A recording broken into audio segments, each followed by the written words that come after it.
Well, hello and welcome to Old Classic Car, and today I thought I'd have a bit of a memorabilia review.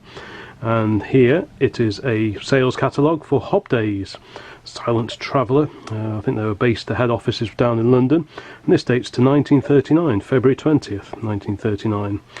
And obviously the things were going to be changing pretty soon with the outbreak of war later that year, so maybe this was one of the last publications they did prior to the war starting.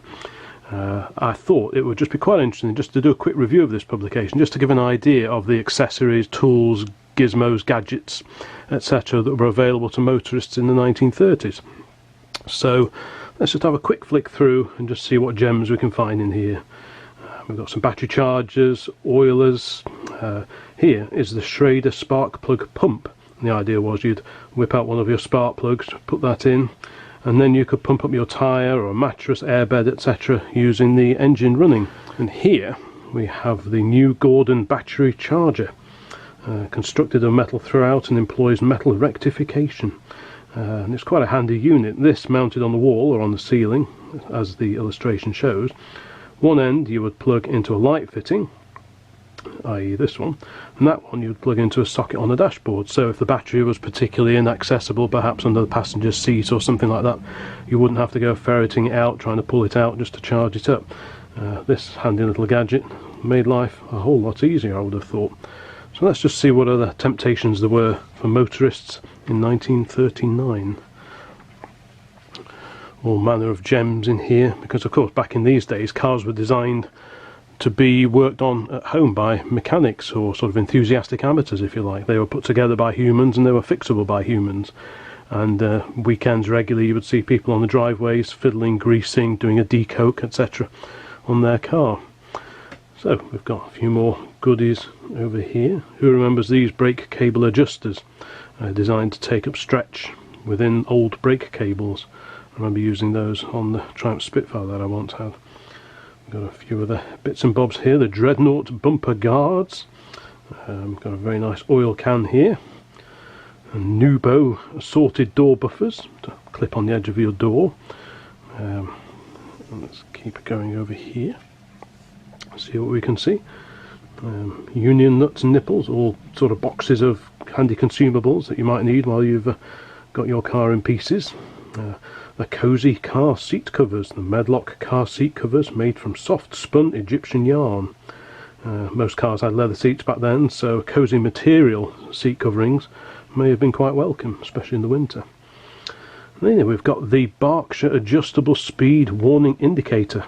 Can instantly be set from the dashboard to give warning at any predetermined speed, giving a flicker warning light. It can be set to high speed in daylight and reset to speed limit at night, or can be set at a constant 30 miles an hour warning. Setting and resetting takes only a few seconds, installed without drilling to any car having an engine fan.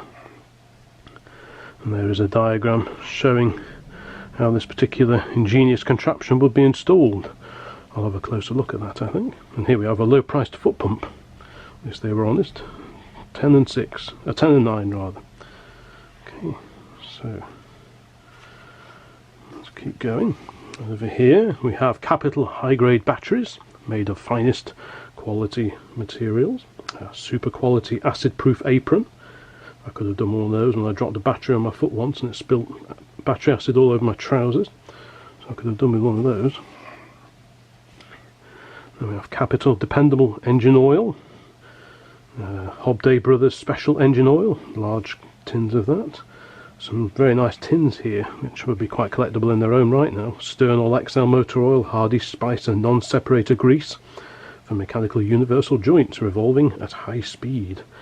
And then we have Imperi high melting point motor grease. That looks like a very 1920s design of tin. And here KKL penetrating oil. All jolly useful stuff. Over the page we have various polishes and cleaning items. The Celebrite car polish in the half-round handy grip tins. Apply thinly and allow to dry, and with the lightest rub you'll get a brilliant lasting polish, ideal for bodywork, chromium and glass. Those cars back then had proper chrome plated parts, so there was plenty of areas to use that on.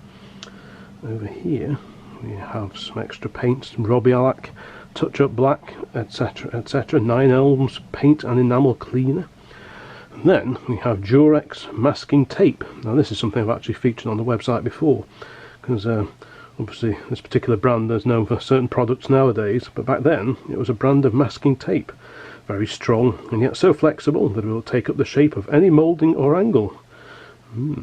Supplied in rolls 36 yards long and 1 inch wide, 3 and 6. Very nice old fire extinguisher there. And so we go on over the page. Oof, some little gems here.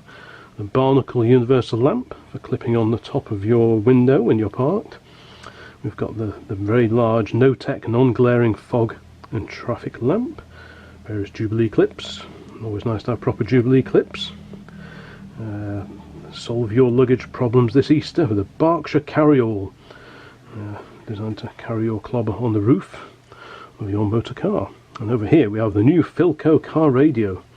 This new Philco Car Radio employs a super heterodyne circuit and 5 high-efficiency multi-purpose valves, giving reception of long and medium waves. Its special features are 2-unit construction, visible waveband indicator, patent new volume control, and high-fidelity permanent magnet to loudspeaker, independent aerial compensator for each waveband.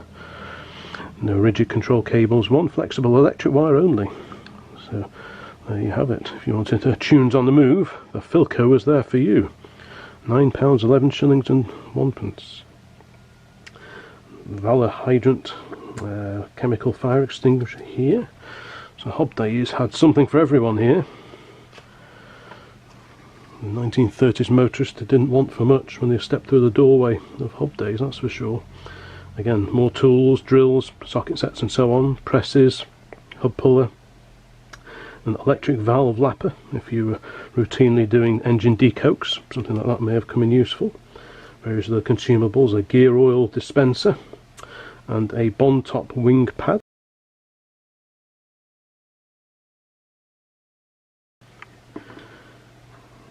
All useful stuff. I just find these fascinating because it gives you real insight into what it was like working on, maintaining, keeping cars running back in the 1930s. Various stud extractors, tap and die sets, the Hall ignition tester. And then we've got some motorcycle parts over here, and announcing a new Wakefield oil, a Castrol Aero, an oil expressly designed for motorcycles. There we have RAF leather mask goggles and D-shaped unbreakable goggles. A few other motorcycle accessories here, Cooper Stewart's motorcycle speedometer, and a Sturmey Archer heavyweight 3-speed countershaft gear. That looks handy. But, yeah, I just think they're really interesting publications, these now.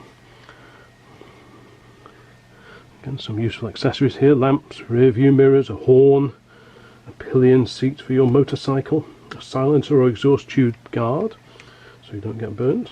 We've got a nice combined bench and wall drill here. So it goes on, drills, vices, lots of goodies here to equip the finest of home workshops. Well, saying home workshops, it does actually say that all the prices quoted in here are trade prices, so perhaps Hobdays were more geared towards supplying garages rather than private mechanics, but I'm sure they wouldn't have refused your money. More tools, goodies, clock, etc, etc. Which I could do with one of those. A heater stove. It's below freezing out there today. And here we have garments and attire for the motorist and mechanic.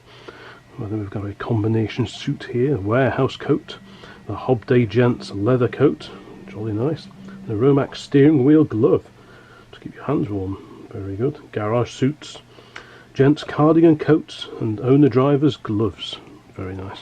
And here we've actually got a few little leaflets. Something to do with soldering. No soldering irons or cleaning with spirits when using adesinum for repairing. There's various different metals, jolly good.